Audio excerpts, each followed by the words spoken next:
Telangana BJP boss పై ఢిల్లీలో తీవ్ర కసరత్తు జరుగుతోంది. మొత్తం 5 మంది తెలంగాణ బీజేపీ అధ్యక్ష రేసులో ఉన్నప్పటికీ ముఖ్యంగా RRR ఈ రేసులో లీడ్లో ఉన్నారు. ప్రస్తుతం అధ్యక్షుడిగా కొనసాగుతున్న కిషన్ రెడ్డి కేంద్ర మంత్రిగా కూడా బాధ్యతలు నిర్వహించాల్సి రావడంతో కొత్త అధ్యక్ష ఎంపిక అనివార్యమైంది. దీంతో ప్రస్తుతం తెలంగాణ కమల దళపతిగా ఎవరిని నియమిస్తారనే అంశంపై బీజేపీలో ఆసక్తికర చర్చ జరుగుతోంది. ఇప్పటికే ఈ పదవి కోసం చాలా మంది నేతలు పోటీ పడుతున్నారు. రేసు మాత్రం ఆ ముగ్గురి మధ్య ఉందన్న టాక్ వినిపిస్తోంది. అన్ని అనుకున్నట్లు జరిగితే RRRలో ఒకరు తెలంగాణ బీజేపీ బాస్గా పగ్గాలు చేపట్టడం ఖాయమని పార్టీలో అంతర్గతంగా చర్చ జరుగుతోంది. RRRలో ఒకరైన మల్కాజ్గిరి ఎంపీ ఈటల రాజేందర్కు తెలంగాణ బీజేపీ పగ్గాలు దక్కడం ఖాయమని ప్రచారం జరుగుతోంది. సీఎం అభ్యర్థిగా గత అసెంబ్లీ ఎన్నికల సమయంలో ఈటలను పార్టీ ఫోకస్ చేసింది. గజ్వేల్, హుజురాబాద్ అసెంబ్లీ నియోజకవర్గాల్లో ఈటల పరాజయం పాలైన మల్కాజ్గిరి ఎంపీగా ఈటలకు పార్టీ మరో అవకాశం ఇచ్చింది. అక్కడ భారీ మెజార్టీతో ఎంపీగా ఎన్నికయ్యారు. ఇప్పుడు రాష్ట్ర పార్టీ పగ్గాలు ఈటలకు అప్పగించి స్థానిక ఎన్నికల్లో సత్తా చాటాలని బీజేపీ అగ్రనేతలు భావిస్తున్నట్టు తెలుస్తోంది. రాష్ట్ర పార్టీ నేతలను సమన్వయం చేసుకుంటూ ముందుకు వెళితే ఈటలకే పార్టీ పగ్గాలు అప్పగించవచ్చనే చర్చ పార్టీలో వినిపిస్తోంది. అయితే బీజేపీ అధ్యక్ష పదవీ కాలం 3 ఏళ్లు మాత్రమే. ఈటల సైతం ఎన్నికల సమయంలో అధ్యక్ష పదవిలో ఉండాలని ఎప్పటినుంచో కోరుకుంటున్నారు. గత అసెంబ్లీ ఎన్నికల సమయంలో సాధ్యం కాలేదు. ఈ టర్మ్లో ఆయనకు అధ్యక్ష పగ్గాలు అప్పగిస్తే 5 ఏళ్లు కొనసాగించాల్సి ఉంటుంది. దీన్ని సాధ్యాసాధ్యాలపై పార్టీలో చర్చ నడుస్తోంది. అసెంబ్లీ ఎన్నికల ముందు ఈటలకు అధ్యక్ష బాధ్యతలు ఇవ్వాలనుకుంటే మాత్రం వచ్చే టర్మ్లోనే ఇచ్చే అవకాశం ఉంది. మరో RRR రఘునందన్ రావు కూడా పార్టీ పగ్గాలు అందుకునేందుకు ఉత్సాహంగా ఉన్నారు. మాజీ ప్రధాని ఇందిరాగాంధీ గతంలో ప్రాతినిధ్యం వహించిన మెదక్ పార్లమెంట్ నియోజకవర్గంలో గెలవడం, మాజీ సీఎం కేసీఆర్ సొంత జిల్లాలో రఘునందన్ గెలవడం ఆయనకు కలిసొచ్చే అంశమని పార్టీలో చర్చ జరుగుతోంది. మంచి వాగ్దాటి కలిగిన నేతగా, ప్రత్యర్థి పార్టీల నేతల విమర్శలను సమర్థవంతంగా తిప్పికొట్టగల నేతగా రఘునందన్ ముందు వరుసలో ఉంటారు. ఇటువంటి అంశాలు కమలనాథులు పరిగణలోకి తీసుకుంటే రఘునందన్ పేరును పరిశీలించే అవకాశం ఉంది. ఇక పార్టీలో చాలా కాలం నుంచి పనిచేస్తున్న మాజీ ఎమ్మెల్సీ రామచంద్రరావు పేరు కూడా బీజేపీ బాస్ రేసులో ఉంది. బీజేపీ రాష్ట్ర అధ్యక్ష బాధ్యతల కోసం ఆయన తీవ్రంగా ప్రయత్నిస్తున్నారు. జాతీయ స్థాయిలో సొంత సామాజిక వర్గ నేతల అండదండలు ఉండటం రామచంద్రరావుకు ప్లస్ పాయింట్ అని పార్టీలో చర్చ జరుగుతోంది. ఇక RRR రాజేందర్, రఘునందన్, రామచంద్రరావుతో మరో 2 పేర్లు కూడా ప్రస్తుతం బలంగా వినిపిస్తున్నాయి. అందులో ఒకరు మాజీ మంత్రి డీకే అరుణ. కేంద్ర మంత్రివర్గంలో స్థానం ఆశించిన ఎంపీ డీకే అరుణకు రాష్ట్ర పార్టీ బాధ్యతలు అప్పగిస్తే ఎలా ఉంటుందనే దానిపై అధిష్టానం పెద్దలు సమాలోచనలు చేస్తున్నట్లుగా పార్టీ వర్గాలు చెబుతున్నాయి. ఉత్తర తెలంగాణ నుంచి బండి సంజయ్కు, రాజధాని నుంచి కిషన్ రెడ్డికి కేంద్ర మంత్రివర్గంలో ఛాన్స్ ఇచ్చారు. దక్షిణ తెలంగాణ నుంచి డీకే అరుణకు పార్టీ బాధ్యతలు అప్పగిస్తే సీఎం రేవంత్కు ధీటుగా రాష్ట్రంలో బీజేపీని ముందుకు తీసుకువెళ్లవచ్చని పలువురు రాష్ట్ర నేతలు అధిష్టానం ముందు పెట్టినట్టు తెలుస్తోంది. కేంద్ర మంత్రివర్గంలో మహిళల సంఖ్య తక్కువగా ఉన్న నేపథ్యంలో కేంద్ర మంత్రివర్గంలో డీకే అరుణకు ఛాన్స్ ఇస్తారని కూడా మరో ప్రచారం సాగుతోంది. వరుసగా రెండోసారి నిజామాబాద్ నుంచి ఎంపీగా గెలిచిన ధర్మపురి అరవింద్ కూడా ప్రస్తుతం రేసులోనే ఉన్నారు. ఇటీవల మంత్రివర్గంలో స్థానం దక్కుతుందని ఆయన ఆశించి భంగపడ్డారు. ఇప్పుడు రాష్ట్ర పార్టీ పగ్గాలు అందుకోవాలని ప్రయత్నాలు చేస్తున్నారు. మున్నూరు కాపు సామాజిక వర్గానికి చెందిన బండి సంజయ్కు మంత్రివర్గంలో ఛాన్స్ దక్కిన నేపథ్యంలో అదే సామాజిక వర్గానికి చెందిన అరవింద్కు కొత్త బాధ్యతలు ఇస్తారా లేదా అన్నది ఆసక్తికరంగా మారింది. సాధారణంగా బీజేపీ అధ్యక్ష పదవి 3 ఏళ్ల పాటు ఉంటుంది. వచ్చే అసెంబ్లీ ఎన్నికల్లో పార్టీని లీడ్ చేయాలనుకున్న నేతలకే ఈసారి అధ్యక్ష పదవి లభించే అవకాశం ఉంది. ఏదేమైనా జాతీయ పార్టీ అధ్యక్ష బాధ్యతలు కొత్త వారికి కేటాయించిన తర్వాతే తెలంగాణ పగ్గాలు ఎవరికిస్తారో తేలుతుంది.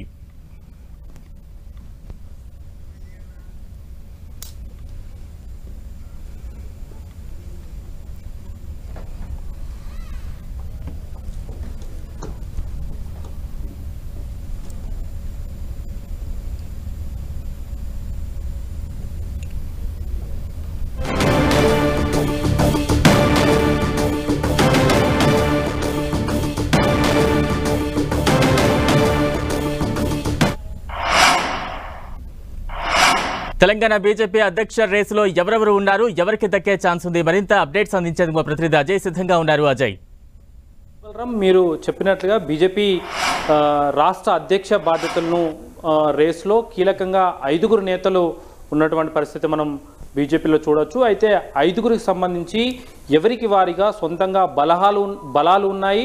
అట్ ది సేమ్ టైం వాళ్ళకు కొన్ని బలహీనతలు కూడా ఉన్నటువంటి పరిస్థితి మనకు కనబడుతుంది. అయితే వాళ్లకు ఆశిస్తున్న నేపథ్యంలో, అధ్యక్ష పదవి ఆశిస్తున్న నేపథ్యంలో ఏ మేరకు వాళ్ళ బలాలు వారు అధ్యక్షుడు కావడానికి కలిసి వస్తాయి, అదేవిధంగా ఏ మేరకు వాళ్లకు బలహీనతలు వాళ్ళ అధ్యక్ష రేసులో దూరం కావడానికి దోహదపడతాయన్నది కూడా కొంత చర్చనీయాంశంగా మారినటువంటి పరిస్థితి మనకు కనబడుతుంది.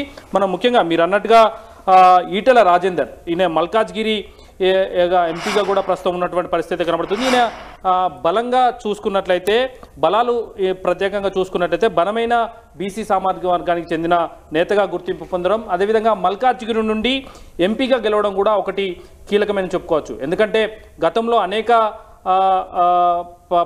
పదవుల్లో ఆయన బాధ్యతలు నిర్వహించినప్పుడు కూడా ఇప్పుడు కీలకమైనటువంటి మల్కాజ్గిరి నుండి గెలవడం ద్వారా కూడా సీఎం రేవంత్ రెడ్డి ప్రాతినిధ్యం వహించినటువంటి నియోజకవర్గం కూడా ఒక బలంగా చెప్పుకోవచ్చు.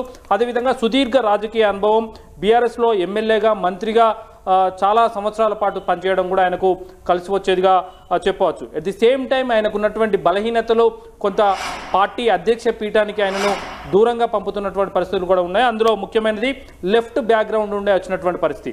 ప్రధానంగా మనం చూసుకోవచ్చు, బీజేపీని సాధారణంగా ఆర్ఎస్ఎస్ వెనుకుండి నడుపుతున్న ఒక చర్చ అయితే సాగుతూ ఉంటుంది.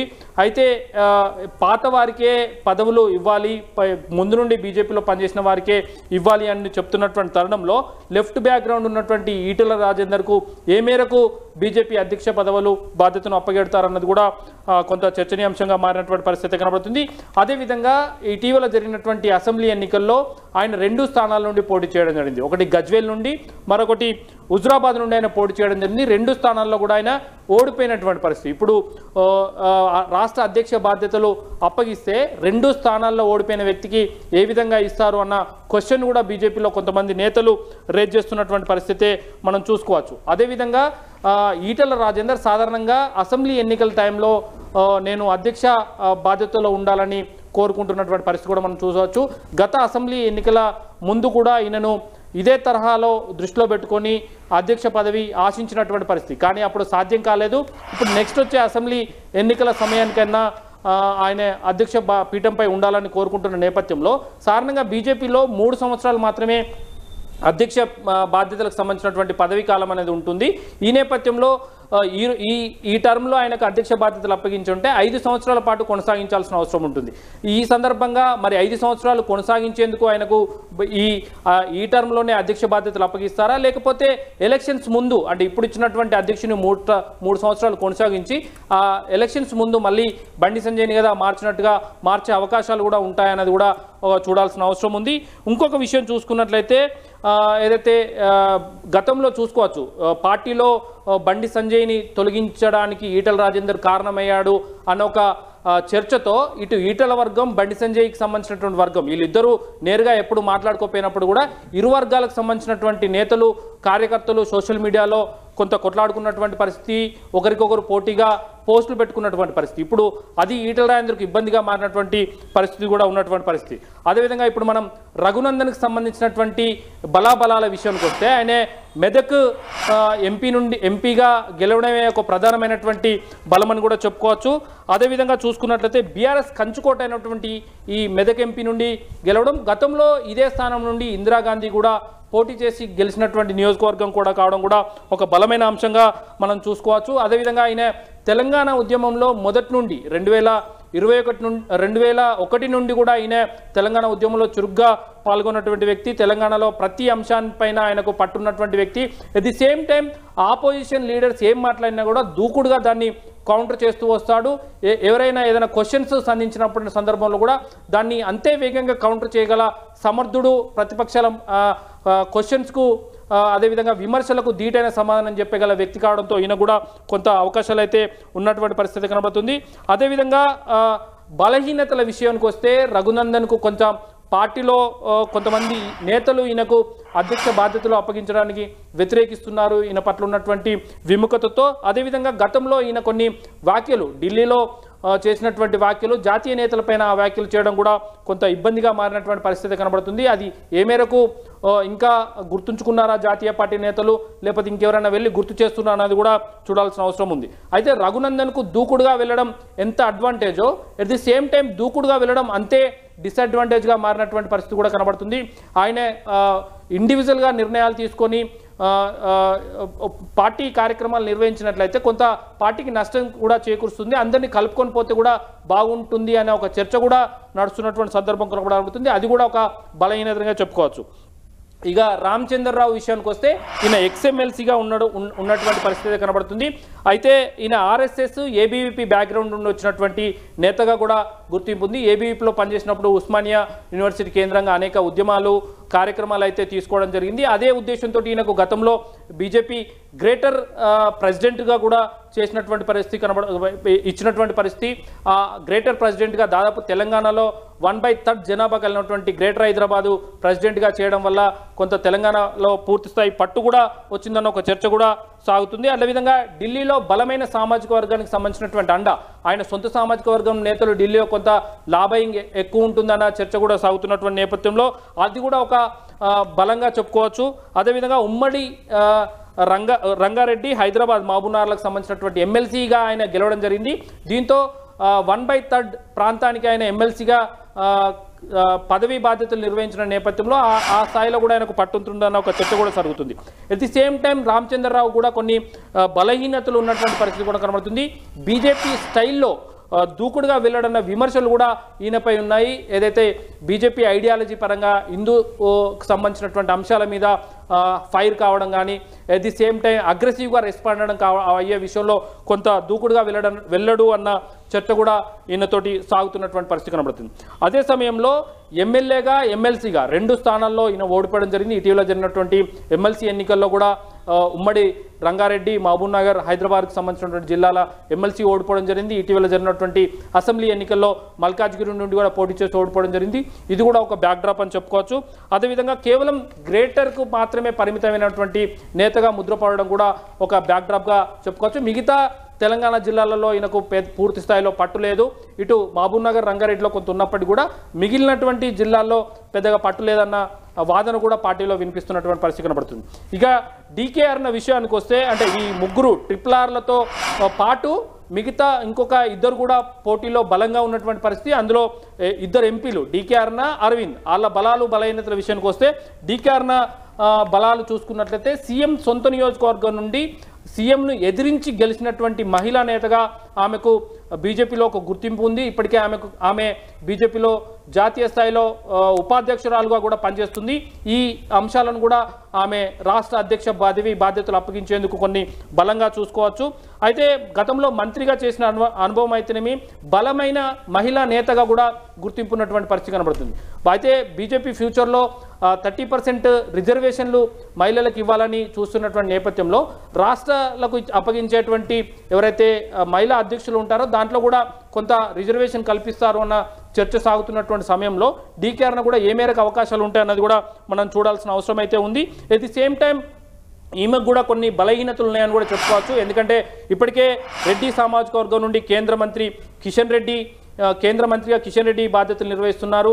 అది కూడా ఒక బ్యాక్డ్రాప్గా చెప్పుకోవచ్చు. ఎట్ ది సేమ్ టైం ఇటు ఎమ్మెల్సీలో ఫ్లోర్ లీడర్గా ఏవిఎన్ రెడ్డి సామాజిక వర్గానికి చెందిన నేత, అదేవిధంగా అసెంబ్లీలో కూడా ఫ్లోర్ లీడర్గా ఏదైతే మహేశ్వర్ రెడ్డి సామాజిక వర్గానికి నేత, ఇటు కీలకమైనటువంటి 3 పదవులు బీజేపీలో రెడ్డి సామాజిక వర్గానికి సంబంధించిన వారికి ఉండడంతో ఈమె కొంత అది బ్యాక్డ్రాప్గా చెప్పుకోవచ్చు. మరి బీజేపీ ఏ విధంగా పరిగణలోకి తీసుకుంటుంది, రెడ్డి సామాజిక వర్గంగా పరిగణలోకి తీసుకుంటుందా, మహిళా నేతగా పరిగణలోకి తీసుకుంటుందా, ఎట్లా పరిగణలోకి తీసుకొని ఆమెకు బాధ్యతలు అప్పగిస్తారు అన్నది కూడా చూడాల్సిన అవసరం అయితే ఉంది.